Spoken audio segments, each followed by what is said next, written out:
everyone, it's Meg and today I am going to be doing the It's Finally Fall book tag. Autumn is slowly creeping upon us. It will definitely be autumn by the time this video goes up, and the trees are starting to turn, and autumn is my favourite time of year, so I thought this tag would be very fitting for me. I'm just really excited. I thought this would be really fun, and I will leave the original creator's video in the description down below for you guys if you want to check it out. But without further ado, let's get into the video. Question number 1. In fall, the air is crisp and clean. Name a book with a vivid setting. And for this first question, I chose A Sky Painted Gold by Laura Wood. Even though this book is set in the real world, it is so vivid and I absolutely love Laura's writing. This book is set in 1920s Cornwall and it is so immersive. You feel like you are on this island off the coast of Penlyn with these wealthy siblings. It feels like you are in the orchard when they have these extravagant parties. You are walking along the halls of their house. You are on the beach when sunbathing with them. You are travelling to London. It is so immersive and so descriptive, and you just feel like you are there with the characters throughout the entirety of the book, which I absolutely love about Laura's writing, so obviously I had to choose this book for this question. Question number 2. Nature is beautiful but also dying.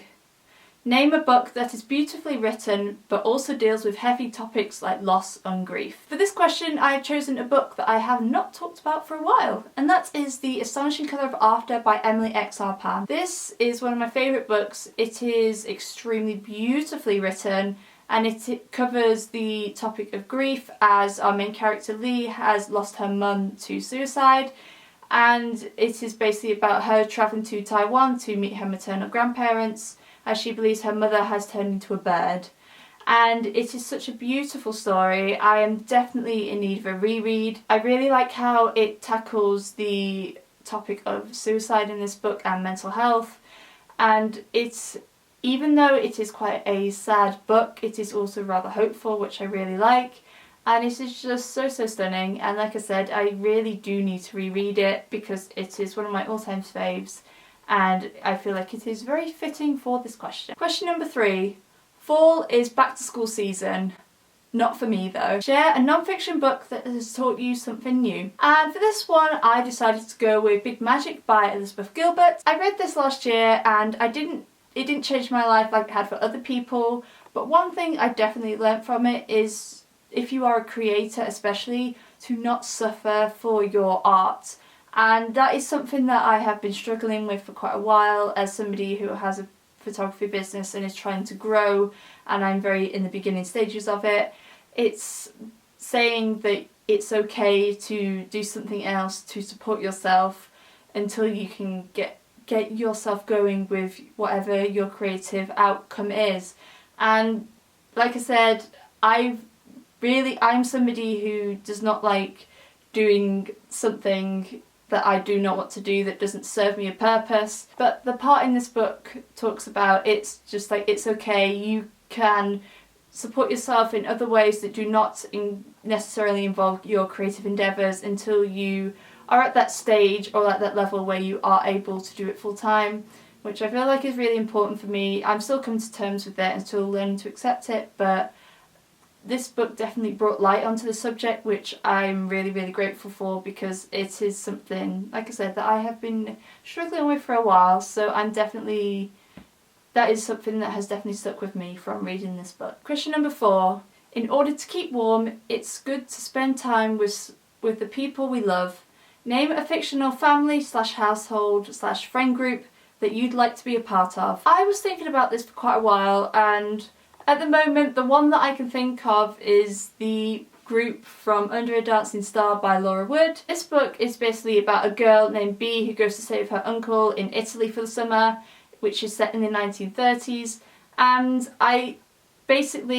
loads of artists come and stay at this villa, and there is a group of them that have been there for the longest, and Bee makes friends with them, and just kind of like their little friendship group I just absolutely love. They have such good fun, such good banter. I feel like it would be one that I could fit into, and how much they care for each other, and I just think it's really, really wonderful. And obviously with the backdrop of Italy, it just makes it even more like idyllic and wonderful, and like you're off on a grand adventure. And obviously all the people and all the characters in here are wonderful, so I wouldn't be mad if I could be their friends and go and stay in Italy with them, because, you know, who wouldn't? Question number 5. The colourful leaves are piling up on the ground. Show us a pile of fall coloured spines. And here I have a little stash of coloured book ones. This actually is giving me such autumn vibes right now. It's just like, look at it, it's so pretty. Autumn colours are just to die for. So the books that I have featured on this spine are Death Comes to Pemberley by P.D. James, I Was Born for This by Alice Oseman, I'll Give You the Sun by Jandy Nelson, Counting by Sevens by Holly Goldberg Sloan, and lastly Muse of Nightmares by Laini Taylor. Question number 6. Fall is the perfect time for some storytelling by the fireside.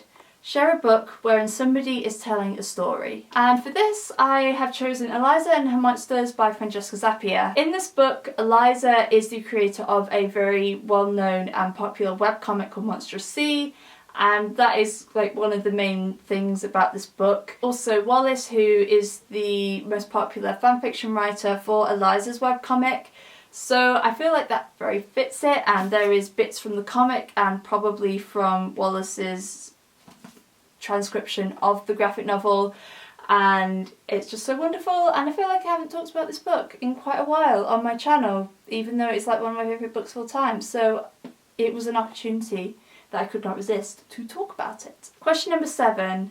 The nights are getting darker. Share a dark, creepy read. I am not somebody for dark, creepy reads. I am an absolute chicken. I only like Halloween because it means that I can dress up. Not even dress up scary for that. But the one that I'm going to choose for this question is Death Comes to Pemberley by P.D. James. I have started the audiobook for this. I haven't finished it yet. I will do after I finish the current audiobook that I am listening to, but this has been on my shelf for years. It is a Pride and Prejudice retelling, which is why I bought it.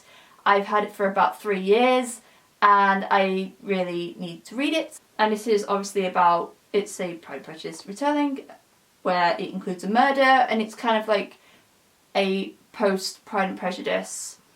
So after the Pride and Prejudice novel has ended, it is like an extension.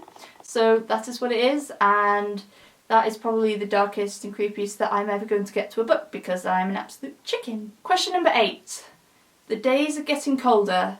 Name a short, heartwarming read that could warm up somebody's cold, rainy day. And for this, how could I not go for Heartstopper by Alice Oseman? You guys should know by now how much I love these graphic novels. I love the first one. The second one is even better. And this story is basically about 2 boys named Charlie and Nick, and it's about them forming a relationship for the first time, and it is just so, so wonderful. They are super quick reads. They are amazing to reread if you just want a little bit of a pick-me-up that's quick and easy and fun and just wonderful to get into, that will brighten your day. It's just perfect in every single way, and I love this graphic novel series with all of my heart. Question number 9. Fall returns every year. Name an old favourite that you would like to return to soon. And for this, I'm going for a series that I have been meaning to reread for ages, and that is the Gallagher Girls series by Ali Carter. I have talked about this series quite a lot on my channel, and I have been wanting to reread it for so long. So I'm putting this in a tag video in hopes that I will actually encourage me to read it. I first read this series when I started reading this series when I was about 14 years old, and it has been a very good number of years since I have read it, so I would really love to go back into it and see how much I love it, if I still love it as much as I used to. Hopefully I do, because I have very good memories with the series. And this series is basically about a girl named Cami Morgan who goes to a school for spies, and her mother is the head teacher, and it is about their adventures in the spy school. And it is wonderful, and the plots, I love the characters, the plot gets more intricate as you go through the books, and it's just wonderful, and I really, really need to reread it. So help a girl out and comment down below that I need to reread this series because it has been far too long. And question number 10. Fall is the perfect time for cozy reading nights.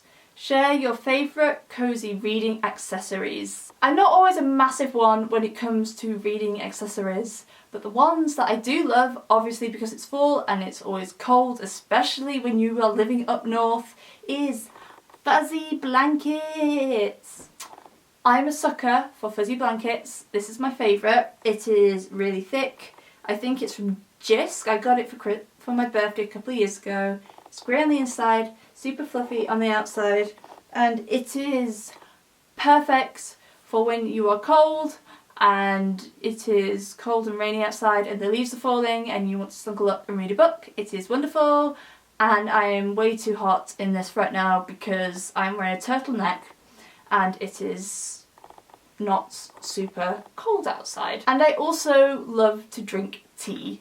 Now, I don't always drink tea, it's not a necessity when it comes to reading, but when I am drinking tea, whether I'm reading a book or not, I have to have aesthetically pleasing mugs because it just makes the experience so much better. So these are some of my favourite mugs. I love floral ones, and I've got a lovely Alice in Wonderland one which says "You are my cup of tea" on the inside, which is so cute. I don't know if it's just me, but you have to have a mug that feels nice when you hold it and a nice mug to drink out of. Like, I love holding this and it's nice to drink out of. And I also have certain sorts of mugs for certain times of the day. Like, am I slightly sad? Like, I hope I'm not the only one who is like that. Like, I have certain mugs, like I like to drink out this in the evening, I like to drink out this mug like during the day. Like, hopefully I'm not that weird when I say that, but that is me, so sorry not sorry. Finally, question number 11. Spread the autumn appreciation and tag some people. For this challenge I am going to tag Kira Foster, and I'm also going to tag Nicole from A Beautiful Chaos of Books. And if you are a reader out there who loves autumn or fall or whatever you prefer to call it, and you would like to do this tag, then I tag you. If you do this video for autumn, then please leave a link to your video in the comments so then I can go and check it out, because I would love to see all you guys do this tag, because autumn is so wonderful. It is one of my favourite seasons, and even though I'm not quite ready for summer to end, I am still looking forward to fall nonetheless. If you like this video, then please make sure to give it a thumbs up, and if you would like to see more bookish videos from me, then make sure you hit that subscribe button and little bell icon so you will be noted every time I post a new video. As always, I will leave the links to my social media along with the links to my Goodreads and my blog in the description down below for you guys. But thank you guys so much for watching, and I will see you again very soon.